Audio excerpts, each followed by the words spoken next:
Hey guys, welcome back, and this is how to delete tasks from Google Calendar.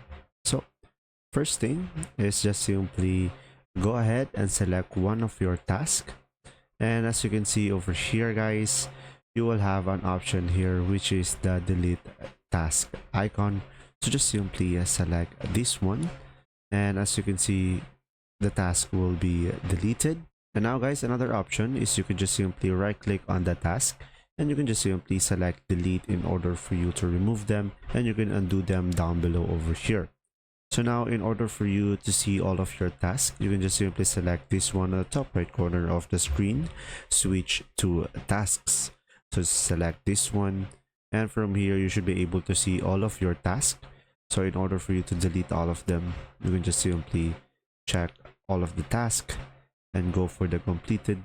Now once you have completed all the tasks, you can just simply select these three dots in the top right corner, and you will have here delete all completed tasks, and you can just simply delete all the tasks and simply select delete, and you should be able to remove them.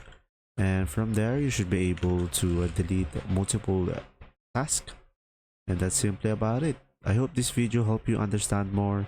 If you do, leave a like, and if you have any question, just simply comment down below, and thanks for watching.